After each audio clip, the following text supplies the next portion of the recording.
দর্শক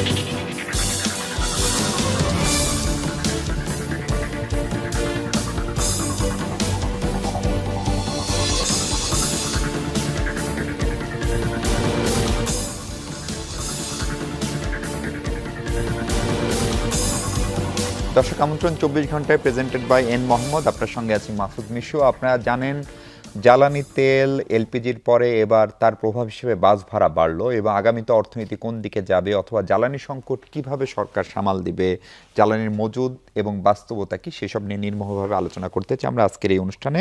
আলোচনার জন্য আমার সঙ্গে তিনজন অতিথি আছেন প্রফেসর এম শামসুল আলম, তিনি জ্বালানি উপদেষ্টা consumer association of Bangladesh cab. Sir স্বাগত আপনাকে। আছেন প্রফেসর শর্মিন নীলর্মী, ম্যাডাম ও অর্থনীতি বিভাগের শিক্ষক, জাহাঙ্গীরনগর বিশ্ববিদ্যালয়ের। ম্যাডাম আপনাকেও স্বাগত। এবং আছেন সিনিয়র সাংবাদিক জনাব অরুণ কর্মকার। অরুণ কর্মকার আপনাকেও স্বাগত আমাদের আলোচনায়। আমি একটু শামসুল আলম আপনাকে দিয়ে আলোচনা শুরু করতে চাই। বাস ভাড়া বাড়ানো হলো 11 পয়সা করে প্রতি কিলোমিটারে। আমাদের আগের অভিজ্ঞতা বলে 11 কিলোমিটার মানে ধরেন ঢাকা থেকে যদি রাজশাহী হিসাব করি তাহলে 270 কিলোমিটার হিসাব করলে 30 টাকা বাস ভাড়া বাড়ার কথা। কিন্তু গত কয়েকদিনেই অর্থাৎ জ্বালানি তেলের দাম যেদিন বাড়ানো হলো তার পরের দিন থেকে বা সেদিন রাত থেকে বাস ভাড়া আসলে 100-200 টাকা বেড়ে গেছে। ফলে এই যে মানে কাগজে কলমে যে ভাড়া বাড়ে আর গ্রাহকরা যে ভাড়া দেয় সেটা ঢাকায় বা দূরপাল্লার ক্ষেত্রে, সেই চিত্রের ভিতরে এত ফারাক কি এবারও থাকবে? আপনাদের পূর্বাভাস কি? প্রথমেই গোড়াই গলদ থাকে, কারণ জ্বালানি তেলের মূল্য বাড়লে যতটুকু মূল্য বৃদ্ধি পেয়েছে সেই অনুপাতে ভাড়ায় সমন্বয় হওয়ার কথা। কিন্তু বাস্তবে বিআরটিএ যে কাজটা করে তারা একটা থাম্ব রুল বানিয়ে নিছে যে প্রতি টাকায় 1 পয়সা বাড়া কমা হবে। যদি 1 টাকা তেলের দাম কমানো হয় তাহলে 1 পয়সা কমবে, যদি 1 টাকা তেলের দাম বাড়ানো হয় 1 পয়সা বাড়বে। বাড়ানোর সময় সে 1 পয়সা বাড়ে না, বাড়ানোর সময় সুবিধা মতো বাড়ে। সবসময়ই দেখা যাচ্ছে যে মালিক পক্ষ এই বাড়ানোর ব্যাপারটা তারা দারুণভাবে প্রভাবিত করে। যে কমিটি আছে সেখানে মালিক পক্ষের লোকজন দ্বারাই ডমিনেন্ট। সরকারি কর্মকর্তারা যারা থাকেন প্রতিনিধি হিসেবে তারা মোটামুটিভাবে নিষ্ক্রিয় থাকেন এবং ওখানে বসেই আলটিমেটলি বিআরটিএর চেয়ারম্যান দেখা যায় যে সংশ্লিষ্ট মন্ত্রীকে টেলিফোন করে ডিকটেশন নেয় যে এই কথা হচ্ছে, এটা হচ্ছে, আর এদিকে মালিক পক্ষরা চিৎকার করতে থাকে। এরকম একটা মিটিংয়ে আমার ভয়ঙ্কর অভিজ্ঞতা হয়েছে যে ওখানে একটা বলা যেতে পারে যে চরম প্রতারণার একটা ফাঁদ পাতা হয়েছে। রাষ্ট্র তার রাষ্ট্রীয়ভাবেই সেটা করছে, যেহেতু বিআরটি এই প্রতারণাটা করে সুতরাং রাষ্ট্রীয়ভাবেই করা হচ্ছে, এটা বলতেই হবে। তা আজকের যে ঘটনা ঘটেছে সেটা এখনও দাম বেড়েছে কিনা আমি জানি না, তবে একটা হিসাব আমি আজকে লেখা এবং 2-3 দিন ধরে দিচ্ছি যে ভাড়া যে নির্ধারণ হয় কোন কোন খাতে বা কোন কোন কম্পোনেন্ট মিলে ভাড়া আসবে, বাস ভাড়া, বাসের মূল্য প্লাস তার ডেপ্রিসিয়েশন, পরিচালনা ব্যয় এবং জ্বালানির মূল্য, এইসব মিলিয়ে। তো জেট ফুয়েলের মূল্য নির্ধারণের সময় দেখা গেল যে তারা 50 পয়সা সার্ভিস চার্জ চেয়েছে আর তেলের দাম এটা ওটা চেয়েছে। তেলের দাম বাড়লে তাদের ভাড়ায় কি প্রভাব হবে এই সব কথাবার্তা হয়েছে, কিন্তু কি প্রভাব হবে কারোর কাছে কোনো অ্যানালিসিস নাই। তো তখন আমাদের কাছে একটা ট্রেনের বিমানের টিকিট ছিল, ইন্ডিয়ার একটা বিমান যাত্রীর, সেই টিকিটটা ডিসপ্লে করে দেখানো হলো যে 4-5টা ধাপে ভাগ করা আছে, সেখানে জ্বালানি খাতে ব্যয় এত এবং সেটা মোট ভাড়ার 20%। তো মোট ভাড়ার 20% যদি হয়, এখন এই হিসাব, এই বিভাজন তো বাংলাদেশে বিমানের যাত্রী বিমানের ক্ষেত্রেও নেই, পরিবহনের ক্ষেত্রেও নেই। এই অ্যানালিসিসটা সরকারের সংস্থাগুলো করে দেখায় না। ইলেকট্রিসিটি গ্যাসে আছে সেটা মানা হয় না, সেই মানা হওয়ার ব্যাপারটা এবার আসি। দেখা যাচ্ছে 50 পয়সা হচ্ছে পার লিটারে জেট ফুয়েলে চার্জ দেওয়া হয়, বিতরণ চার্জ দেওয়া হয় পদ্মাকে, এবং তাতে তার অলরেডি 2100 কোটি টাকা তার উদ্ধৃত পয়সা আছে, সে তথ্য পাওয়া গেল। এবং 2টো বাণিজ্যিক ভবন 14 তলা, একটা পরিবাগে আর একটা চিটাগাংয়ে তারা তৈরি করছে, একটা হসপিটাল চালায়, একটা স্কুল চালায়। তো কখন তারা বিদ্যুৎ যে জ্বালানি কেনা বেচার করে, আর সেখানেই তাদের শ্রম কত যায় আর এসব করতে তাদের শ্রম কত যায় সেই হিসাব পুল করা যায়নি। তো না যাওয়ার পরিপ্রেক্ষিতে তখন দেখা গেল যে তাহলে তাদের যে 50 পয়সা দেওয়া হয় তাহলে তার থেকে অনেক বেশি টাকা তারা আমাদের কাছ থেকে নিচ্ছে।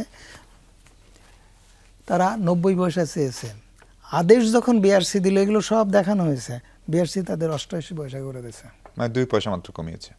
88, 50 থেকে 88 পয়সা করেছে, 38 পয়সা বাড়িয়েছে, আর 78% বাড়াইছে।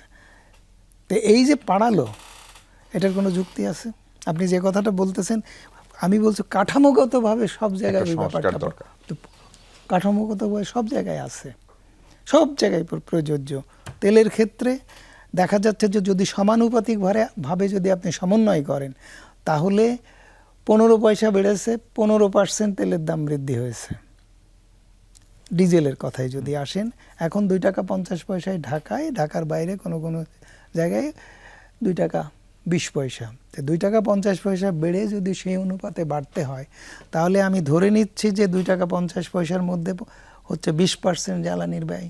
বাসে তো আরও কম হওয়ার কথা, বাসটা তো 50 যদি আপনার 20 পয়সা হয়, তাহলে 20% যদি হয়, তাহলে 20%-এর 15% বাড়বে।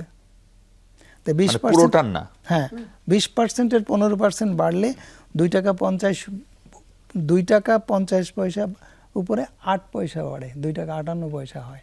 আর 2 টাকা 20 পয়সাটা হয় 2 টাকা 17 পয়সা। এখন দেখা যাচ্ছে যে আজকে শুনলাম যে প্রথম আলোতে যে সরকারি হিসাবে 22%। আমি ওনাদের কাছে জিজ্ঞেস করতে চাই যে 22 পয়সা বানালেন কি করে, যে আপনারা তাদের 22 পয়সা। প্রফেসর শারমিন নিরমি, এই বাস ভাড়া বাড়ার মানে পরিবহন খরচ বাড়ার একটা মাল্টিপল ইম্প্যাক্ট আছে। আমরা মূল্যস্ফীতি নিয়ে বহুদিন ধরে কথা বলা হচ্ছে, এটা ডাবল ডিজিটে চলে গিয়েছে। ফলে এই বাস ভাড়া আনুষ্ঠানিকভাবে ঘোষণা হওয়ার সঙ্গে সঙ্গে আমরাও দেখছিলাম যে রাজশাহী থেকে একটা ট্রাকের খরচ প্রায় 4-5 হাজার টাকা বেড়ে গেছে। এর সঙ্গে আরো নানান আনসিন খরচ তো আছে। ফলে এইটা জনজীবনে কি প্রভাব পড়বে? মানে জিনিসপত্রের দামও কি তাহলে বাড়বে অবশ্যম্ভাবীভাবেই নাকি? আচ্ছা, আমি প্রথমে আসি হচ্ছে ব্যাংকের তথ্য থেকে আসি। আপনি যদি গত 1.5-2 বছরের হিসাব দেখেন, 1.5-2 বছরে একটা ধরেন আমাদের রেগুলার রাজনৈতিক পরিস্থিতি ছিল না, কিন্তু তারও আগে থেকে আমাদের ক্রেডিট গ্রোথ খুবই কম। মানে ক্রেডিট গ্রো করেছে কিন্তু ক্রেডিট গ্রোথটা ফল করেছে, এই জিনিসটা। এবং আপনি যদি ব্যাংকগুলোতে গত কয়েক মাসের খোঁজ নেন, সেন্ট্রাল ব্যাংকে পাবেন ওনাদের কাছে এলসির বাড়ানোর জন্য সুপারিশ গেছে। এলসির মার্জিন ধরেন 80 কোটি টাকা ছিল, এখন 120 কোটি টাকা। তাহলে আপনি বলবেন এটা কি ইম্পোর্ট বেড়েছে? ইম্পোর্ট বাড়েনি। যেহেতু জ্বালানি তেল বেড়েছে, দাম গ্লোবালি বেড়েছে, আশঙ্কা করা হচ্ছে যে জিনিসপত্রের একই জিনিসপত্র কিন্তু এখন বেশি দাম লাগবে। সেই কারণে 80 কোটিটা এখন 120 কোটি টাকা মার্জিন চেয়ে ব্যাংকের কাছে আবদার করা হয়েছে, মানে 50% ইনক্রিজ। হ্যাঁ, 50%। এটা হচ্ছে, এবং এটা হচ্ছে রিয়েলিটি। কিন্তু সাথে সাথে এটাও আমাকে মানতে হবে যে তাহলে আসলে আমার ইনভেস্টমেন্টেরও কোনো গ্রোথ নাই, আমার ট্রেডিংয়েরও কোনো গ্রোথ নাই। আমি শুধুমাত্র মার্কেটের যে বাড়তি যে দাম সেটা অ্যাডজাস্ট করেছি। তার মানে আমার সামনের যে আউটলুক, ইনভেস্টমেন্ট আউটলুক এবং আমার এমপ্লয়মেন্ট আউটলুক, সেখানে কোনো পজিটিভ কিছু দেখা যাচ্ছে না। এটা হচ্ছে একটা জিনিস। আর এখন জনজীবন যদি বলেন, আপনার বাসের, ট্রাকের যারা মাঝের থেকে মার্কেটটাকে লিঙ্ক করে, তাদের মূল্য বেড়েছে। কৃষক পর্যায়ে কিন্তু এই দামটা বাড়ে নাই। এবং আমাদের মতো, আমার আপনার মতো যারা হচ্ছে স্যালারিড, বা ধরেন আমার বাসায় যিনি কাজ করেন তিনি যেমন স্যালারিড, ইনাদের কিন্তু স্যালারি বাড়ার আর কোনো সুযোগ নেই। আমাদের মতো চাকরিজীবী মানুষের জন্য কিন্তু ভীষণ রকমের বিপর্যয় নেমে আসবে। বরং ধরেন একজন রিক্সাওয়ালা, আপনি 10 টাকার জায়গায় 15 টাকা দিয়ে আপনাকে তখন যেতে হবে, আমি বাস ভাড়া 10 টাকার জায়গায় 20 টাকা দিচ্ছি, সেগুলো সমন্বয় হবে। কিন্তু প্রাইমারি উৎপাদক এবং আমার আপনার মতো বিশেষ করে আরবান পোর, এদের খুবই খারাপ অবস্থা থাকবে। একটা তথ্য আমি আপনাকে বলি, মানে একটা অবজারভেশন। আমাদের 2000 আর্লি 2000 সাইফুর রহমান সাহেবের ওই সময়টাই আমরা 2 স্ট্রোক থেকে 4 স্ট্রোক ইঞ্জিনে গেলাম, সিএনজি, আপনার যদি মনে থাকে। তখন ঢাকা ছিল 190 বর্গ কিলোমিটার। তখন রেজিস্ট্রেশন দেওয়া হয়েছে 15,000 সিএনজিকে। এরপরে ঢাকা 420 স্কোয়ার কিলোমিটার পর্যন্ত হয়েছে। আমাদের কিন্তু রেজিস্ট্রেশনের পরিমাণ একই আছে একই আছে। এবং আমরা পাবলিক বাসও কমাইনি, পাবলিক বাসের রুট কিন্তু একটাও বাড়ে নাই, আপনি খেয়াল করে দেখবেন। ফলে আমরা সিএনজিগুলা ঠিক করেছি, মাঝখান থেকে রূপালী সিএনজি নিয়ে আসছি প্রাইভেটের নামে, যেটা আমার 3 লাখ টাকা বেশি দিয়ে কিনতে হয় এবং মানুষকে বেশি মানে দাম হচ্ছে গুনতে হয়, বিআরটিআরআই। বিআরটিআরআই। এবং আরেকটা জিনিস আপনি দেখবেন যে আমরা আগে ইটালিয়ান ইঞ্জিন কিনতাম পিয়াজো সিএনজির জন্য, স্যার মনে করতে পারবেন, এখন হচ্ছে বাজাজের ইঞ্জিন কিনি। সেইখানেও কিন্তু আমাদের কোনো ধরনের মানে ধরেন খরচ যে বেড়ে গেছে তা না, বরং কমেছে। হ্যাঁ বরং কমেছে। তারপরেও আমাদের সিএনজির খরচ একটা মধ্যবিত্ত গাড়ির মতোই সিএনজির খরচ হচ্ছে, সেটা তো আমার আপনার উপরই এসে পড়ে। পাবলিক পরিবহনে ওঠা যায় না। আপনি যদি এ টু বি সার্ভিস বলেন, আমার মেট্রো ধরতেও তো এ টু বি সার্ভিস লাগবে, মানে এমন নৈরাজ্য করে আমার তো কোনো আরবানাইজেশনের কোনো পরিকল্পনাই হয়নি। আমার ঢাকা কেন্দ্রিকই আমি বললাম, অন্য শহরের গল্প বাদ। অন্য শহরের গল্প আপনি বাদই দেন। তাহলে আমি এই যে রেজিস্ট্রেশনটা করেছি, আপনি টেসলাকে দোষ দেন, আপনি ইলেকট্রিক রিক্সাকে দোষ দেন, ইলেকট্রিক রিক্সা তো চার্জ করে অফ পিক আওয়ারে, সে তো আপনার সাথে পিক আওয়ারে কম্পিট করছে না। আমি স্যার যেমন বললেন, আমরা কি পিক আওয়ার এবং অফ পিক আওয়ারের যে লোড ডিস্ট্রিবিউশন, সেই অফ পিক আওয়ারের লোড ডিস্ট্রিবিউশনটাকে আমরা বলেছি যে ইন্ডাস্ট্রি যদি অফ পিক আওয়ারে করে তাহলে আমি তার জন্য ইনসেনটিভ দিব, আমি তো সেটা করি নাই। বলে আমার ম্যানেজমেন্টেও অনেক ইস্যু আছে। তার মানে এটা জনভোগান্তি অনেক বাড়াবে। জনভোগান্তি অনেক বাড়বে। জি, অরুণ কর্মকার, আপনাকে যে বিষয়ে কথা বলতে চাই সেটা হচ্ছে যে জ্বালানি সংকট যে একটা হবে এটা তো আসলে বোঝা যাচ্ছিলই। পৃথিবীর অনেক দেশ নানান ধরনের প্রস্তুতি নিচ্ছে, আমাদের সরকারও প্রস্তুতি নিচ্ছে। শুরুতে দাম বাড়ালো না, পরে দাম বাড়ালো, তারপর নানান সাশ্রয়ী পদক্ষেপ সেগুলো নেওয়া হচ্ছে। এখন জ্বালানি সংকট কি খানিকটা কমলো মনে হচ্ছে, অথবা আগামী 2-3 মাসের ফোরকাস্ট কি জ্বালানি সংকট আসলে কোন পথে থাকবে? ধন্যবাদ। এখন জ্বালানির যে বৈশ্বিক পরিস্থিতি, বিশ্ববাজার, সাপ্লাই, ডিমান্ড সব মিলে সংকট সারা পৃথিবীতেই আছে এবং এই যুদ্ধটা পুরোপুরি শেষ না হওয়া পর্যন্ত এটা থাকবে। কাজেই আমরা এর বাইরে কিছু না। কিন্তু আমাদের যে বিশৃঙ্খলাটা তৈরি হয়েছে সেটা আসলে হয়েছে গভর্নমেন্টের ব্যবস্থাপনার দুর্বলতায়।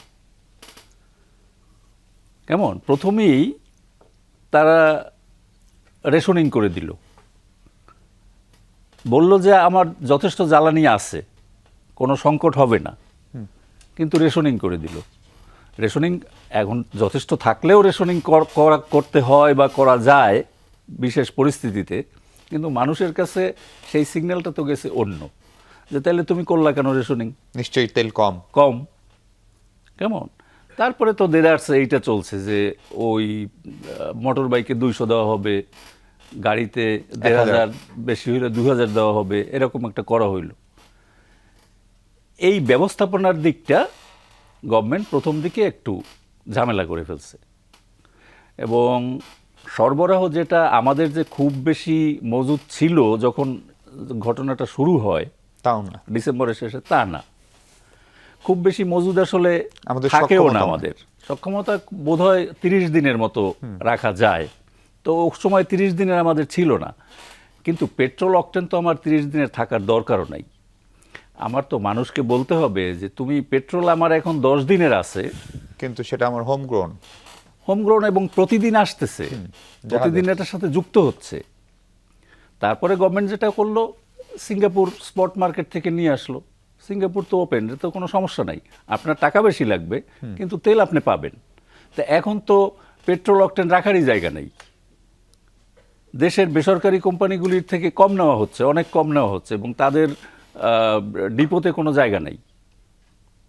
তাহলে সংকটটা কোথায় আসলে? সংকটটা ম্যানেজমেন্টের এবং পাবলিকের ভিতরে যে একটা panic buying। আতঙ্ক, সেটা একটা আছে। দ্বিতীয় আর একটা আছে একটু ফাটকা ব্যবসা। আমরা তো অহরহ দেখতেছি যে এই লাইন দিয়ে তেল নিচ্ছে, একটু গলির ভিতরে গিয়ে এটা বেশি দামে বিক্রি হয়। বা আমি যে লাইন দিব না 5-7-10 ঘন্টা, আমি ওইখান থেকে একটু বেশি দামে কিনতে পারি, কিন্তু পাওয়া যায়। তারপরে বিভিন্ন জায়গায় এখন পর্যন্ত প্রায় 7-8 লাখ লিটার উদ্ধার হয়েছে। দাম বাড়ানোর ফলে কি লাইনটা একটু কমলো বা অপেক্ষার মাত্রা একটু কমেছে? সেটা দাম বাড়ানোর ফলে কিনা বলা যায় না, তবে লাইন খুব একটা যে কমছে তা না, খুব একটা যে কমছে তা না। আর একটা বড় কম্পোনেন্ট এখন যুক্ত হয়েছে এই যে আপনার রাইড শেয়ারিং। তাদের তো এটা জীবিকা, তাদের তো প্রতিদিনের জ্বালানিটা লাগবে, কাজেই তাদের ভিতরে একটা হয়তো প্রবণতা থাকতে পারে যে আমি কিছু বাড়তি নিয়ে একটু রেখে দেব, যাতে কালকে আমি না পাইলেও আমার চলতে পারি। উপার্জনটা হয়। কেমন, এটা কিন্তু থাকতে পারে এবং এটা স্বাভাবিক। কিন্তু তাতে এত সব মানুষ গাড়ি টাড়ি, ঢাকা শহরে এখন দেখি যে কোনো সিএনজিতে চলে এরকম কোনো প্রাইভেট গাড়ি দেখি না, সবারই দেখি তেল লাগে এবং হাজার হাজার গাড়ি লাইন দিয়ে বসে আছে। আমি একজন বাইকারকে জিজ্ঞেস করলাম যে আচ্ছা আপনি এই যে 6, 7, 8 ঘন্টা লাইন দিয়ে বসে থাকেন, এই তেলটা পাওয়ার পরে আপনি কি করবেন? কালকে চালাবেন না রাতে চালাবেন না কি, কখন আপনার উপার্জনটা কখন? বলে যে এখন কি করব, পাই না তো, যখন পাই তখন চালাবো, এটা এলোমেলো আর কি। কেমন, তার তেল দরকার আছে তার। একটা হলো সরকারের দিক থেকে ব্যবস্থাপনাটায় একটা সমস্যা হয়েছে, পাবলিকের প্যানিক বাইং আছে, এই কিছু মজুতদারির ব্যাপার আছে, কিছু বেশি দামে বিক্রির ব্যাপার আছে, সব মিলে সমস্যাটা। এবং আমার ধারণা যে এইটা একেবারে যুদ্ধ পরিস্থিতি স্বাভাবিক না হওয়া পর্যন্ত এটা কম বেশি থাকবে। জি, প্রফেসর শামসুল আলম, তার মানে সরকার, জ্বালানি মন্ত্রী বা খোদ প্রধানমন্ত্রীও পার্লামেন্টে বলছেন আমাদের তেলের মজুদের কোনো সংকট নাই। জ্বালানি বিভাগ বলেছে যে আমাদের মে মাসের তেলও নিশ্চিত করা আছে, এখন তারা জুন জুলাইয়ের জন্য জোগাড় করার চেষ্টা করছেন। এদিকে বলা হচ্ছে তারা মজুদদারি প্রতিরোধে নানান ধরনের উদ্যোগ নিচ্ছেন, ম্যাজিস্ট্রেট দিয়েছেন, তারপরে প্রত্যেক পেট্রোল পাম্পে সরকার একজন প্রতিনিধি দেওয়ার কথা। তাহলে সংকটটাকে আসলে মজুদদারির না ব্যবস্থাপনার মূলত? প্রথমত সরকারের কথা ধরেই আমরা আলোচনায় থাকতে চাই যে সরকার বলছে তার পর্যাপ্ত মজুত আছে, আর আমরা দেখতে পাচ্ছি বা আমরা গ্রাহকরা তেল পাচ্ছি না। এখন এই মজুদ আছে, তাহলে আমাদের তেল না পাওয়াটা তো যুদ্ধের সঙ্গে সম্পর্কিত না। ইসরায়েল ইরান যুদ্ধের তেলের দাম বেড়েছে, তারপরেও আমাদের সরকারের কাছে পর্যাপ্ত মজুদ আছে বা মজুদের ব্যবস্থা আছে বা সরবরাহ আছে, কিন্তু আমরা পাচ্ছি না। আমাদের এই না পাওয়ার বিষয়টি অভ্যন্তরীণ। এই না পাওয়ার সঙ্গে কারা জড়িত? প্রথমত বিপিসির ডিপোয় আসে, তেল খালাস হয়, সেখান থেকে 106টা মতো বোধহয় ডিপো আছে, সেখান থেকে বিতরণ কোম্পানিগুলো পদ্মা, মেঘনা, যমুনা, তারা 2250 মতো বোধহয় আছে, 2200 মতো বোধহয় ডিলার আছে, সেই ডিলারদের কাছে তারা পৌঁছে দেয়, সেখান থেকে আমরা পাই। এবং 7টা পয়েন্টের কথা, 5টা না 7টা পয়েন্টের কথা বলা হচ্ছে যে এই জায়গাগুলোতে হচ্ছে ব্ল্যাক স্পট, যেসব জায়গা থেকে তেল চুরি হয় বা তেলের ম্যানিপুলেশন হয় ইত্যাদি ইত্যাদি। এগুলো আমার শোনার কথা, আমার কাছে কোনো পরীক্ষা নিরীক্ষা নেই। তবে ডিপো থেকে তেল চুরি হচ্ছে তার একটা চিত্র আমার কাছে আছে। আমরাও আজকে একটা স্টোরি করেছি যে এরকম বেনামি কোম্পানিকে দেওয়া হচ্ছে, যে কোম্পানি নাই বা যে পেট্রোল পাম্পই নাই। তা এখন ওইখান থেকে সাপ্লাই এখন বন্ধ করে দেওয়া হয়েছে। এখন হচ্ছে ডিপো থেকে তেল চুরি হচ্ছে। এইবার আসেন ভিতরের ন্যারেটিভটা বলি। ভিতরের ন্যারেটিভ হচ্ছে যে কর্তা ব্যক্তিরা একজন একজনকে বলছে যে অমুকের পারফরমেন্স তো ভালো না। তিনি তার উত্তরটা হচ্ছে যে সব দুর্নীতিতে বোঝায়, সবাই দুর্নীতি পরায়ণ। তো সেই সবাই দুর্নীতি পরায়ণ, তেলে চুরি হয়, এই বিষয়টি নিয়ে সবারই কনসার্ন ছিল, আমাদেরও কনসার্ন তো ছিল বরাবরই, আমরা বলে এসছি। এবং ডেভেলপমেন্ট যারা আমাদের পার্টনার, তারাও বিপিসির ইন্টারন্যাশনাল অডিট চেয়েছে। তার মানে বিপিসির ইন্টারন্যাশনাল অডিটটা কিন্তু জ্বালানি বিভাগ করেনি। আমরা বলে আসতেছি আমাদের কথা কে গায়ে মাখে। আজকে আসেন যে এই যে মজুদ থেকে আমাদের পর্যন্ত পৌঁছাচ্ছে না গ্রাহক পর্যন্ত, আর অরুণবাবু যেটা বললেন যে অলরেডি 6-7-8 লাখ লিটার উদ্ধার হয়ে গেছে, উদ্ধার না হওয়া তার থেকে বেশি থেকে যেতে পারে। উদ্ধার হওয়ার পরে উদ্ধার হয়েই যাচ্ছে, এরপরে দাম বাড়ার আগ পর্যন্ত অকটেন পেট্রোলের ক্রাইসিসও হয়েছে, কারণ গাড়িগুলোকে যারা লাইনে দাঁড়িয়ে থেকেছে তারা তো সব অকটেন পেট্রোলের জন্য দাঁড়িয়ে থেকেছে দেখা গেছে, বরঞ্চ গণপরিবহনই কম দেখা গেছে। যেই দাম বেড়েছে তখন প্রাইভেট সেক্টর বলতেছে যে আমাদের তেল উপসে পড়তেছে, তো এতদিন উপসে পড়লো না কেন? আবার এদিকে দেখা যাচ্ছে যে কম বেশি যাই হোক দাম বাড়ানোর পরে দেখা যাচ্ছে যে তেলের সাপ্লাই আগের তুলনায় কিছুটা উন্নত হয়েছে। তার মানে কি সরকারও লাভ করার জন্য বসেছিল, মজুতদারদের ভূমিকা পালন করেছিল? এই প্রশ্ন যদি বিপিসিকে আমরা কেউ করি তাহলে কি আমরা ভুল বলবো? আর প্রাইভেট সেক্টর তো যা করার করতেছে, তারা তো এলপিজি নিয়ে যা করেছে, তেল নিয়ে তারা কি করছে সে বিস্তারিত বিবরণ এখনো ভালোভাবে আসেনি, কিন্তু আমরা আভাস পাচ্ছি।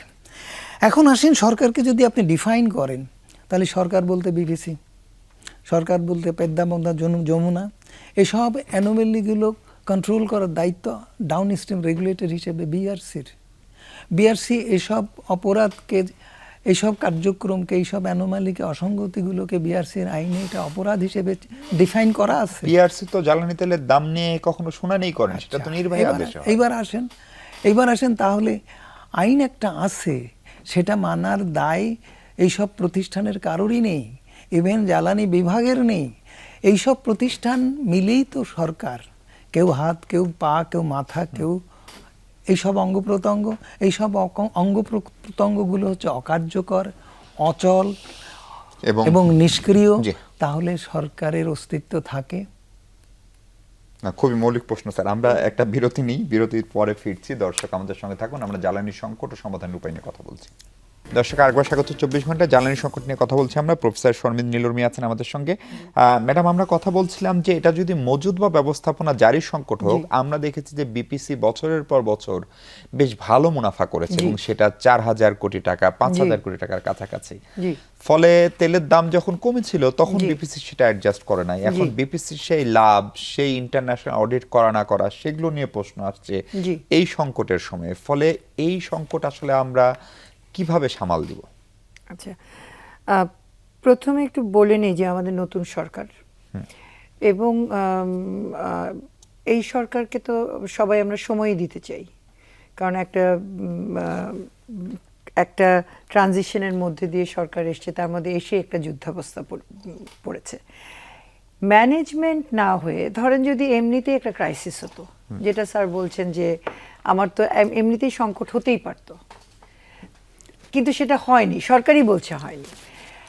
আমাদের যদি সত্যি সত্যি সংকট হতো, মানুষ কিন্তু মেনে নিত, এবং মানুষের তো সেখানে বলবার কিছু ছিল না যে একটা যুদ্ধ পরিস্থিতিতে আমরা এই বিপদে পড়েছি, এবং এখনো কিন্তু মানুষ সেটা মেনে নিতে ইচ্ছুক। কিন্তু যখন সরকার নিজেই বলছেন আমার তেল আছে এবং আমার সরকারি ডিপোগুলোতে উপচে পড়ছে, তখন তো এটা মানবার কোনো কারণ নাই যে কেন আমার গাড়ি গিয়ে 10 ঘন্টা দাঁড়িয়ে থাকবে এবং মাত্র 10 লিটার তেল পাবে, এবং কেন আমার কৃষক ডিজেল নিতে গিয়ে ওনাদের ঝামেলা পোহাতে হবে। এটা তো মনে করবার কোনো কারণ নেই। কেন এলপিজি, যেটার সাথে এখন এই সংকটের তেমন কোনো সম্পর্কই নাই, এলপিজির দাম, গ্যাস সিলিন্ডারের একটা দাম 599 টাকা বাড়াতে হবে না? এটা তো আপনি ন্যায়ের কথা বললেন, খাতা কলমের কথা বললেন। 1100-1200 টাকা, যেটা 900 টাকা থেকে বেড়ে সেটা 2200 টাকা পর্যন্ত কিন্তু মার্কেটে কেনা বেচা হচ্ছে, 2200-2300 টাকায়। তো আপনি একটা পরিবারের কথা চিন্তা করেন যে 2200-2300 টাকা থেকে মানে তার ডাবল হয়ে গেছে এনার্জি খরচ। এইটা তো ব্যাপক আসলে আপনার মিসম্যানেজমেন্ট। আমার কাছে মনে হয় যে সরকারের একেবারে স্বচ্ছভাবে আমার স্টকটার ব্যাপারে জনগণকে পাবলিক ডিসক্লোজারে দেওয়া উচিত, যে আমার কতটুকু কি আছে, আমার অকটেন পেট্রোল কতটুকু আমি পাচ্ছি, প্রতিদিনকার হিসাব। আমার সামনে আপনার সাথে আলোচনা হচ্ছিল যে আমার ধানটা উঠবে এবং তারপরে মাড়াইয়ের জন্য কিন্তু আমার গ্রামে ডিজেল লাগবে, তখন আমি ডেস্কোতে লোডশেডিং কমিয়ে আরইবিতে বাড়িয়ে আমি কিন্তু কোনো উপকার পাবো না। ফলে আমার এই যে লোডশেডিংয়েরও যদি একটা একদম খুব সুনির্দিষ্ট প্রস্তাবনা থাকে, প্ল্যান থাকে, তাহলেও যারা বিনিয়োগ করছেন, যারা উদ্যোক্তা, ইন্ডাস্ট্রি করছেন, তো ওনারা কিন্তু একটা প্ল্যান করতে পারেন। এখন কিন্তু ওনারা প্ল্যান করতে পারছেন না। এই ম্যানেজমেন্টগুলো জনগণের সাথে একদম অবাধ তথ্য প্রবাহ দিয়েই ওনাকে ম্যানেজমেন্ট উতরে যেতে হবে। সো জনগণকে রেডি করতে হবে এক ধরনের, আপনি বলছেন। একদম আমাকে যখন বলবে যে আমার তেল আছে, তাহলে আমি কেন দাঁড়াবো? তাহলে তো আমি মিসম্যানেজমেন্টই বলবো, তখন তো আমার প্যানিক বাইই হবে। আর আমার যদি তথ্য থাকে তাহলে হবে না। জি অরুণদা, বিদ্যুতের দাম বাড়ানোর একটা তোড়জোড় আছে এবং সরকারের পক্ষ থেকে একটা প্রস্তাবও গেছে। আজকে বিদ্যুৎ বিভাগ আনুষ্ঠানিকভাবে ব্রিফ করে বলছে যে তাদের 3000 মেগাওয়াটের মতো ঘাটতি। আমরা এনএলডিসির ডাটা বা পিজিসিবির ডাটায় যেটা দেখছিলাম যে 1800-1900 মেগাওয়াট ঘাটতি, কিন্তু আরইবি আবার দেখাচ্ছে তার ঘাটতি 2892 বা প্রায় 3000-এর কাছাকাছি। তাহলে মানে মোট ঘাটতির চাইতে আরবির ঘাটতি কিভাবে বেশি হয়? তার মানে কি তথ্য লুকানোরও কোনো প্রবণতা আছে, নাকি এটা বরাবরই হতো? এটা বরাবরই হতো। আমাদের বিদ্যুতের কিংবা জ্বালানির, আমি গ্যাসের কথা বলছি, তেল যেহেতু সবটা ইম্পোর্ট হয়, একটা হিসাব থাকে, একটু এদিক সেদিক হইলেও একটা থাকে। কিন্তু বিদ্যুৎ এবং জ্বালানির পুরাটাই এই যে হিসাব, যে ডিমান্ড এত, এটা সে কোনো দিন কানেক্টেড লোড কত এটা কোনো দিন সার্ভে করে নাই। তাহলে সে কেমনে বলে যে ডিমান্ড এত? শুরু থেকেই যখন দেখা গেছে যে তার আজকে উৎপাদন ক্ষমতা 2000, গ্রীষ্মকাল, লোডশেডিং স্বাভাবিক, তখন সে একটা বলে দিত যে 2000 উৎপাদন হবে, চাহিদা 2400, তো 400 আমার লোডশেডিং। কিন্তু চাহিদা তো তখন 3400। তার মানে লোডশেডিং হচ্ছে আসলে 1400। হ্যাঁ, এটা সবসময় এইটাই হয়। আর এইসব সিচুয়েশনে আরইবি হইল একটা খুবই ঝামেলার মধ্যে থাকে, কারণ মাঠে তাকে ফেস করতে হয়। মানুষ এসে আরইবির অফিস ভাঙতে, আরইবির লোককে মার দিতে কোনো সমস্যা নেই। ডেস্কো ডিপিডিসিতে তো কেউ আসে না, শহরের মানুষ। হ্যাঁ, যে কারণে তারা এক ধরনের তাদের সেফটির জন্য এটা প্রকাশ করে, আগেও অনেকবার করছে, যে পিডিবি বলছে যে এত আমার ডিমান্ড, সাপ্লাই এত, লোডশেডিং এত, ওদের দেখা গেছে যে এর বেশি। এটা প্রথমবার হয়েছে যে তা না, কিন্তু আমরা গ্যাস দিয়ে 5000 মেগাওয়াটের কাছাকাছি বিদ্যুৎ উৎপাদন করি, বাকিটা হচ্ছে আমাদের অন্যান্য ফুয়েল, এই সে প্রবাহ। ফলে এখন যদি বিদ্যুতের দাম এভারেজ পিডিবি যে প্রস্তাব করেছে 20% বেশি, সেইটা যদি আমলে নেয়, সচরাচর বিআরসি তাই করে, সরকার যেটি চায় সেটাই করে, তাহলে সেই ধাক্কা আমরা সামলাতে পারবো? এখন একটা গ্রামাঞ্চলে একটা কথা আছে, তুমি কিল কয়টা খাইতে পারো? বলে যে বাইন্দা দিলে যতগুলি দেন অতই খাইতে পারবো। কেমন? এখন তোমার তো কিছু করার নাই। আর একটা ওই আলম ভাই যেটা বললো একটা, যে এই যে জ্বালানির দামটা নিয়ে যে ইয়ে করলো, আমার সাপ্লাই আছে, আমার মজুত আছে, সাপ্লাই নাই, আমি পাচ্ছি না, যেটা আপাও বললেন, তাইলে এটা কেমন কথা? তাইলে কি এটার পিছনে কোনো দাম বাড়ানোটার ইত্যাদি সমস্যা, এসব কিছু থাকতে পারে? এটা অনেকেই এখন বলছে।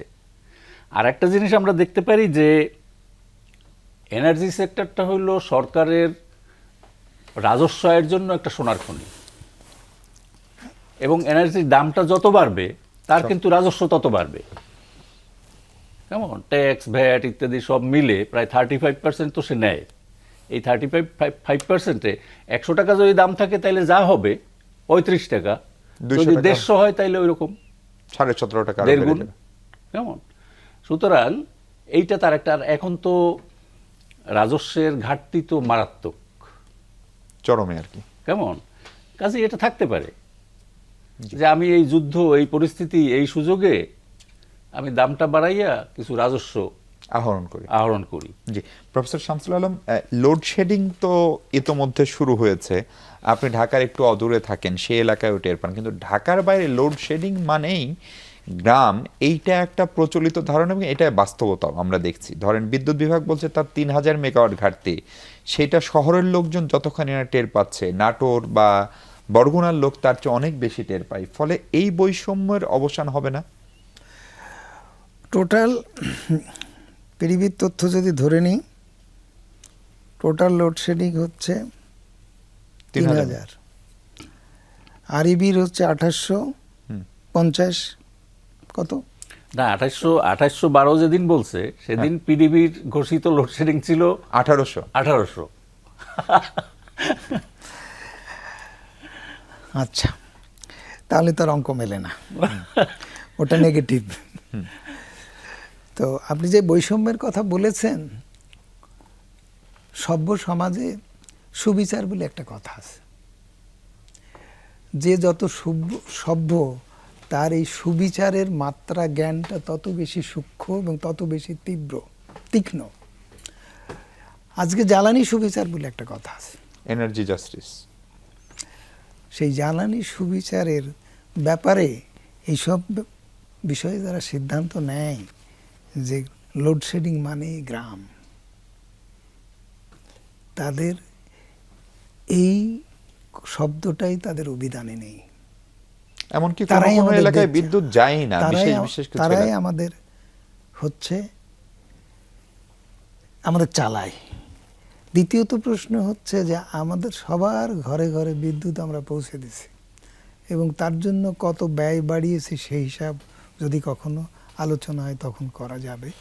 এবং আরইবিতে সবচেয়ে বেশি যখন এই প্রজেক্ট বাস্তবায়ন হয় তখন দেখা গেছে যে 17,000 কোটি টাকা ঘাটতি ছিল। যে ঘাটতি 17,000 কোটি টাকা ঘাটতি, এইটা করতে যে বাড়াতে হয়েছে এবং ডেভেলপমেন্ট করতে যে সমস্ত জায়গাতে প্রত্যন্ত অঞ্চলে লাইন টানা হয়েছে সব, তখন একটা মেতি প্রতিষ্ঠিত হয়ে গেছিল যে আমরা বোধহয় গ্রামের মানুষকে কত না গুরুত্ব দিচ্ছি, কিন্তু বিষয়টি মোটেও তা না। এইসব প্রকল্পের মধ্য দিয়ে লুণ্ঠনের ক্ষেত্র প্রতিষ্ঠিত করা হয়েছে। এইটা না করলে আমি এতগুলো পাওয়ার প্ল্যান্ট করার জন্য জাস্টিফিকেশন আনতে পারতাম না।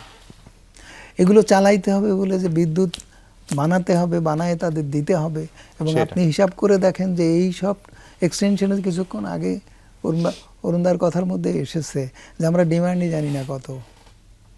আমরা যে এইভাবে বাড়ালাম এবং লোড বাড়ালাম, আলটিমেটলি কানেকশন সম্প্রসারণ করার অর্থ হচ্ছে লোড বাড়ানো। তো এই কানেকশন বৃদ্ধির সঙ্গে লোড কতটা বাড়লো, তার সঙ্গে বিদ্যুৎ চাহিদা কতটা বাড়লো, সেই বিদ্যুৎ উৎপাদন করতে যে উৎপাদন ক্ষমতা বাড়ালাম, কিন্তু উৎপাদন ক্ষমতা বাড়াতে যে জ্বালানি সরবরাহ কত দিতে হবে এবং এগুলোকে চালাতে হলে তার সঙ্গে লোডের সঙ্গে জ্বালানি সরবরাহ উৎপাদন ক্ষমতার একটা সামঞ্জস্যতা থাকতে হবে। এসব বিচার আচার কিছুই করা হয়নি। তার মানে কি পুরা বিষয়টি হচ্ছে জাতিকে প্রচণ্ড রকমের মানে ভাওতা দেওয়া হয়েছে, মানে জাতি ভাওতাবাদীর শিকার হয়েছে আর কি। জি ম্যাডাম, এই যে লোডশেডিং এর ক্ষেত্রে ধরেন একে তো গ্রাম, দুই হচ্ছে ইন্ডাস্ট্রিগুলোর দিকেও আমরা একটু যদি নজর দিই, কালকে ব্যবসায়ীরাও একটা প্রেস কনফারেন্স করে তারা বলছেন যে বাংলাদেশের অনেক অর্ডার, বাংলাদেশ জ্বালানি শূন্য হয়ে যাবে এরকম একটা প্রচারণা গ্লোবালিও হচ্ছে এবং অনেক অর্ডার প্রতিবেশী দেশ ভারতে চলে যাচ্ছে। ফলে এটা আমাদের রপ্তানি শিল্পের জন্য তো একটা বড় ধরনের হুমকি। অলরেডি গাজীপুর বলি বা এই ধরনের শিল্পাঞ্চলগুলোতে একটা শিফট অনেক গার্মেন্টসে কমে গেছে, মানে তারা 3 শিফটের জায়গায় হয়তো 2 শিফট চালাচ্ছে। ফলে এইটার একটা সামষ্টিক প্রভাব তো জাতীয় অর্থনীতিতেও নিশ্চিতভাবেই পড়বে। নিশ্চয়ই। দেখেন আপনি কয়টা ইন্ডাস্ট্রির নিজেদের জেনারেটর আছে, সেটার জন্য তো একটা স্কেল লাগে। আমার বেশিরভাগই হচ্ছে মধ্যম এবং অল্প মানে ছোট ছোট ইন্ডাস্ট্রি। সেইখানে তো আপনি ধরেন 10 জন 15 জন কর্মচারী কাজ করে, সেইখানে আপনি কিন্তু নিজস্ব জেনারেটর চালাতে পারবেন বা ক্যাপটিভ চালাতে পারবেন। হ্যাঁ, ক্যাপটিভ চালাচ্ছে। এখন আপনি এনার্জি সেক্টরে আজকে থেকে না তো পুরোটাই একটা নৈরাজ্য তো চলেই আসছে। আমি আপনাকে বলি, আপনি যদি উদ্যোক্তাদের সাথে কথা বলেন, এটা নিয়ে গবেষণা আছে, এই যে আমরা বলছি সোলার একটা বিকল্প হতে পারে, আমরা কি ভেবে কতটা বলি সোলার একটা বিকল্প হতে পারে, সেটা কিন্তু এই খুবই অল্প সময়ে এই বিকল্পটা আসবে না। আপনার সোলার এফিসিয়েন্সি আমাদের যে ওয়েদার সবকিছু মিলিয়ে 20 থেকে 30% আছে। আমাদের 1900 মেগাওয়াট বা 1800 মেগাওয়াট হচ্ছে সোলারের আছে, তার মধ্যে আমরা গ্রিড লাইনে পাই হচ্ছে 1100-র মতো আর কি পাই। আপনি যদি ছোট উদ্যোক্তা ইন্ডাস্ট্রির সাথে কথা বলেন, ওনারা বলেন যে আমাকে যদি ছোট ছোট সোলার জেনারেট করে আমি যদি চালাতে পারি তাহলে আমার জন্য ভালো, আমার নিজস্ব ট্যাক্স ইনসেন্টিভ থাকবে, আমি কিনে নেব, নিজে জেনারেট করব, করে আমি চালাবো, আর বাকিটা আমি গ্রিডে দিয়ে দিব। আর আপনি ব্যুরোক্র্যাটদের সাথে যখন কথা বলতে যাবেন যে ঠিক আছে তাহলে আমি ট্যাক্স স্ট্রাকচারে আমি এই পরিবর্তন আনতে পারি, তখন ব্যুরোক্র্যাট বলবে যে না, আমরাই 500 মেগাওয়াট সোলার বানাই।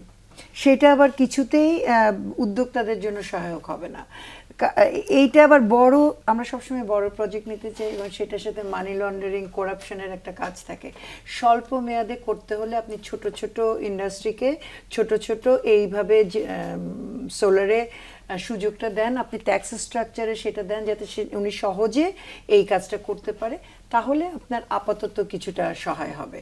আর আপনার পুরো জিনিসটা কিন্তু আপনার একটা সামগ্রিক প্ল্যানের আওতায় আনতে হবে। আমি এই সরকার ক্ষমতা নেওয়ার পরে এনার্জি মন্ত্রী একটা কথা বলেছিলেন যে আমরা চুরি করে ইয়ে করার চাইতে, বিদ্যুৎ উৎপাদন করার চাইতে আমরা কম বিদ্যুতের একটু কষ্ট করব, কিন্তু আমরা চুরি করব না। কথাটা আপনি খুবই পপুলার সেন্সে শুনলে আপনি একভাবে দেখবেন, কিন্তু আসলে তো কথাটা ঠিক না। আমার চুরিও বন্ধ হতে হবে, আমার বিদ্যুৎও পেতে হবে। আমি বিদ্যুৎ কম নিয়ে আমি তো কেন সাফার করব? আমাকে চুরিও বন্ধ করতে হবে, আমাকে বিদ্যুৎও পেতে হবে। দুটো সাংঘর্ষিক না, দুটোই আমাকে করতে হবে। সুতরাং এই পলিটিক্যাল স্টেটমেন্টগুলো আমরা যখন দেব না, আমার কাছে মনে হয় যে তখন একটু বুঝে শুনে যদি আমরা দেই ভালো হয়। এই সরকারের, আমি মনে করি যে এই সরকারের বড় একটা সুবিধা হচ্ছে, সবচেয়ে বড় অসুবিধা হচ্ছে ওনারা একটা খারাপ ইকোনমি ইনহেরিট করেছে। সেইটা আবার ওনাদের জন্য একটা বড় সুবিধা এনে দিয়েছে যে কোনো আপাতত মিসম্যানেজমেন্টকে ওনারা একটা মাস্ক করতে পারেন। কিন্তু ওনাদেরকে টিকে থাকার জন্য আসলে তো এফিসিয়েন্সি দেখাতেই হবে, সবচেয়ে জরুরি।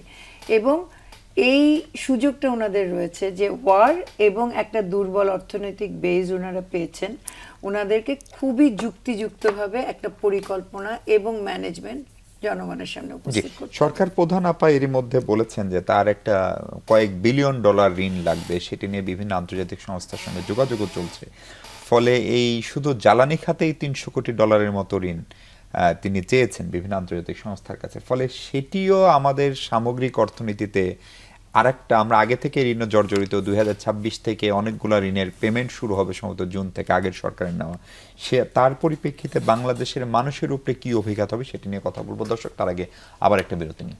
দর্শক, আরেকবার স্বাগত 24 ঘন্টায়, শারমিন লিরমি। আমরা একদম শেষ সময়, আপনি যদি ছোট্ট করে বলেন, সরকারের জ্বালানি সংকট সামলানোর জন্য আবারও ঋণ নিতে হচ্ছে, IMF এর সঙ্গে আগের ঋণ রয়েছে, গেল সরকারের সময় বিভিন্ন প্রকল্পের যে ঋণ সেগুলোর 2026 জুন থেকে শুরু হচ্ছে, আদানি আমাদের কাছে টাকা পায়, বেসরকারি বিদ্যুৎ মালিকরা টাকা পায়। ফলে সব মিলিয়ে এগুলোর অভিঘাত কি হবে?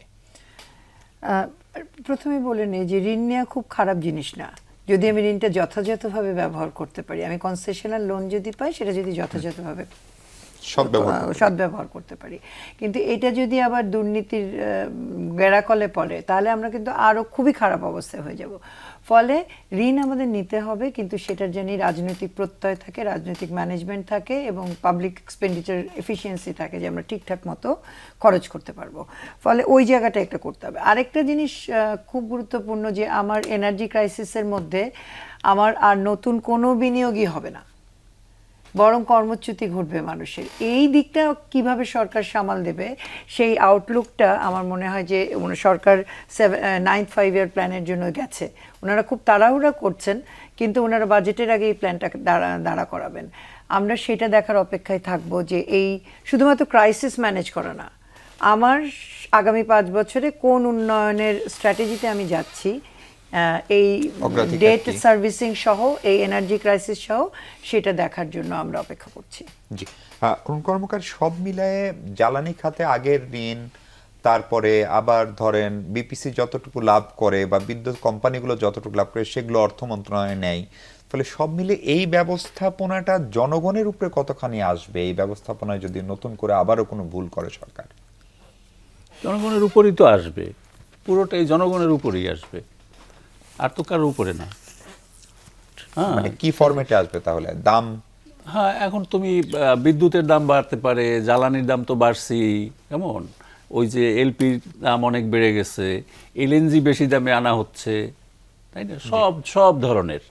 আমি যেটা বলতে চাই যে এই আপা একটা কথা বলছে যে নৈরাজ্য জ্বালানি সেক্টরে, বিদ্যুৎ এবং জ্বালানি সেক্টরে অর্থের আয় ব্যয়ের হিসাবে একটা নৈরাজ্য, বড় ধরনের নৈরাজ্য, এটা দীর্ঘকালীন। কেমন? এইটার একটা সুরাহা হওয়া দরকার, সেটা আন্তর্জাতিক অডিটের মাধ্যমেই হোক, যেভাবেই হোক, এটা হওয়া দরকার। কারণ এখানে বহু বড় ধরনের নৈরাজ্য আছে, ঘাপলা আছে। ইন্টারমিডিয়েট সময় তো একটা তদন্ত কমিশন হয়েছিল, তারা তো একটা প্রতিবেদনও দিল। কি সে প্রতিবেদন, কই, কে, কিছু হবে সেটার? আর তারা আমার মনে হয় না যে খুব গভীরে গিয়া এটা কিছু দেখতে পারছে। আমরা ওই যে শ্বেতপত্র যেটা দেখি, পত্রিকায় প্রকাশিত তেমন report। কিছু তো নাই, শুধু পত্রিকার প্রকাশ। এটা না, আসলে দরকার ইন্টারন্যাশনাল অডিট, কেমন, যেটা প্রস্তাব করা হয়েছিল এবং সরকার এক সময় এটার প্রতি একটা পজিটিভও ছিল যে হ্যাঁ করবে। বর্তমান সরকার না, বর্তমান না, আচ্ছা, আগে interim। সেটা মোহিত সাহেব তখন অর্থমন্ত্রী আচ্ছা, ছিল। আওয়ামী লীগ সরকার। দরকার সেইটা, এই নৈরাজ্যটা বন্ধ হওয়া দরকার। এখন যেটা একটা কথা আসছে এর আগে যে বিপিসি লাভ করে, সরকারকে দেয়। বিপিসি যদি আমরা শুধু গত অর্থ বছরের কথা ধরি, এখন তো 25-26, 24-25, কেন 24-25-এ গভর্নমেন্টকে বিপিসি দিছে তাদের লভ্যাংশ, ট্যাক্স, ভ্যাট ইত্যাদি সব মিলে 13,500 কোটি। তারপরে বিপিসির নিট লাভ হইল 4,116 কোটি। তার মানে আসলে 17,000 করে টাকা লাভ। 17-18 কোটি টাকা তার লাভ। তো আপনি এই ক্রাইসিসের সময় 2 মাস আপনি না বাড়াই পারলেন না। বিপিসির টাকা দিয়ে কি করবে? এ টাকা তো গভর্নমেন্টের টাকা, জনগণের টাকা। এখন বিপিসি করে কি, সে ওই টাকা বিভিন্ন ব্যাংকে খাটায়, সেখান থেকে এরা এক একজনে বছরে মানে পদমর্যাদা অনুযায়ী 15, 16, 17 লাখ টাকা সে প্রফিট বোনাস দেয়। প্রফিট বোনাস, প্রফিটটা আসলো কোত্থেকে? আমার পকেটে টাকা থাকে। হ্যাঁ, এইটা হইতে পারে না। জি, প্রফেসর শামসুল আলম, আপনাকে বহুবার এই জ্বালানি খাতের নৈরাজ্য, বিদ্যুৎ খাতের নৈরাজ্য নিয়ে বিআরসির গণশুনানিতেও আমরা কথা বলতে দেখেছি। ফলে একটা নতুন বাস্তবতার ভিতর দিয়ে এই সরকার এসছে। ফলে এখন এই নৈরাজ্য কমানোর উদ্যোগ নেওয়া খুব জরুরি কিনা, সেই সাথে অন্তর্বর্তী সরকারের সময় কতখানি আসলে কার্যকরী উদ্যোগ হয়েছিল? আমি বর্তমান সরকারের ব্যাপারে খুবই সিম্প্যাথাইজড, এই কারণে যে তার কিছুই করার ক্ষমতা নেই। যে অবস্থা আছে সেটা মোকাবেলা করার তার কোনো ক্ষমতা নেই। এইটা যখন কোনো মানুষের সম্পর্কে বা কোনো প্রতিষ্ঠান সম্পর্কে এরকম ধারণা হয়, তখন তার প্রতি করুণা হয়। আমার করুণা হচ্ছে, কারণ আগের সরকারের বাঁধানো পথ দিয়েই সে হাঁটছে এবং সেখানে সেই পথে দ্রুত হাঁটছে। অর্থাৎ দ্রুত যেসব লুণ্ঠন হয়েছে, লুণ্ঠন তীব্র হয়েছে, তার হাত দিয়ে লুণ্ঠন তীব্র হচ্ছে, যে কথাগুলো আমরা আসছি। এবং লুণ্ঠনটাকে ঠিক করার জন্য যেটা করার দরকার ছিল প্রথমেই, যে আমরা যে বলে এসছি যে ঘাটতি বাড়ছে লুণ্ঠনমূলক ব্যয় ও মুনাফা বৃদ্ধির জন্য, সেটা প্রোটেকশন করো। তাহলে সে গণশুনানি করবে কি করে ঘাটতি কমানো যায় মূল্যবৃদ্ধি না করে, ভর্তুকি না বাড়িয়ে এই ব্যয়, লুণ্ঠনমূলক ব্যয় প্রতিরোধ করে তার একটা কর্মপরিকল্পনা তুমি সরকারকে সাজেশন দাও 2-এর-ঝ অনুযায়ী, যেখানে সরকারকে পরামর্শ দেওয়ার দায়িত্ব বিআরসিকে আদেশ দেবে, বিআরসি সংশ্লিষ্টদের নিয়ে এইরকম একটা কর্মপরিকল্পনা তৈরি করে দেবে। That's all right. সরকারের ওখানে বসে এগুলো হ্যান্ডেল করার মতো কোনো লোক নেই। আমি একবার চ্যালেঞ্জ দিয়ে বলতে পারি, যারা বাস্তব অবস্থায় জানে না, যার প্রমাণ অলরেডি হয়ে গেছে যে 50 পয়সায় এত লাভ হয়, সেখানে 78 পয়সা করে দেয়। যেখানে 23 পয়সা, যেখানে তিতাসের তার কোনো মার্জিন বাড়ানোর দরকার নেই, এমনিতেই তার 10 পয়সা উদ্বৃত্ত আছে, তাকে 25 পয়সা বানায় দেয়। কেন দেয়? এইভাবে পয়সা অ্যাকুমুলেশন হবে, আর ওই পয়সা কোম্পানির নামে খরচ হবে, কোনো টিপিআর মানা লাগবে না, এবং ড্রেন হবে। এবং সেই ড্রেন করার কাজে যারা জড়িত ছিল আগে, সেই জায়গাগুলোতে লোক বদলাচ্ছে, এবং এই বদলানোর জন্য হয়তো বা পুরা দৃশ্যপট পরিবর্তন হইতে বোধ আমাদের 6 মাস বা 1 বছর দেখতে হবে। তারপরে দেখা যাবে যে এই ড্রেন চলতেছে, পয়সা ড্রেন হচ্ছে, পাচার হচ্ছে, বাড়ি হচ্ছে, সব হচ্ছে। একজন এমপি মন্ত্রী, কেউ ব্যাংক চাই, কেউ পাওয়ার প্ল্যান্ট চাই, কেউ প্রাইভেট ইউনিভার্সিটি চাই, এই তো আমরা দেখে এসছি। এখন সেই দেখাটাই চলবে। এখন এর পাশাপাশি বিদ্যুৎ ও জ্বালানি খাত আমদানি বাজার তৈরি করার জন্য ক্রস বর্ডার পলিসি এগুলো তৈরি হচ্ছে না, ট্রেডিং। হঠাৎ করে আন্দোলন করে মানুষ জীবন দিয়ে কয়লা রপ্তানি, গ্যাস রপ্তানি ঠেকালো, আমদানিতে চলে গেলাম, আমরা সেগুলোর দিকে তাকালাম না, সেগুলোর উৎপাদন বাড়ালাম না, সব করলাম না। সেই আমদানি বাজার তৈরি করতে হবে, তাদের মূল্য বৃদ্ধি করতে হবে, তাহলে তাদের লাভ হবে না। মূল্য বৃদ্ধি করলেই ইন্ডাস্ট্রির প্রোডাক্টিভিটি শেষ হয়ে যাবে। আমরা কম দামে উৎপাদন করি বলেই, সারা শ্রমে পৃথিবী কম আমাদের। বলেই আমরা রপ্তানি বাজারে জায়গা পাই, আমরা জায়গা পাবো না। তার মানে আমাদের গোটা ইন্ডাস্ট্রিয়াল প্রোডাক্ট যেগুলো আছে সব, কৃষির পণ্য সব কৃষিতে যা কিছু লাগে সব আমদানি করতে হচ্ছে আমাদেরকে। কোথায় সিড আমাদের আমদানি করতে হচ্ছে। সিডের মার্কেট কে দখল করে আছে খোঁজ করেন, সে একজন বড় মানে বলা যেতে পারে পলিটিক্যাল পাওয়ার। তো এই সব ব্যাপারগুলোকে এমনভাবে স্ট্রাকচারালি সাজানো হয়ে গেছে, তার মধ্যে স্বয়ং নির্মীকে যদি প্রধানমন্ত্রী বানায় দেওয়া যায়, এই করবে। জি, আপনাকে অনেক ধন্যবাদ ডক্টর শামসুল আলম, ধন্যবাদ ডক্টর সঞ্জীব নীলর্মী, ধন্যবাদ অরুণ কর্মকার। দর্শক, এই ছিল আলোচনা। জ্বালানি সংকট বাংলাদেশ কাটিয়ে উঠুক সেই প্রত্যাশায় শেষ করছি। ভালো থাকুন সবাই।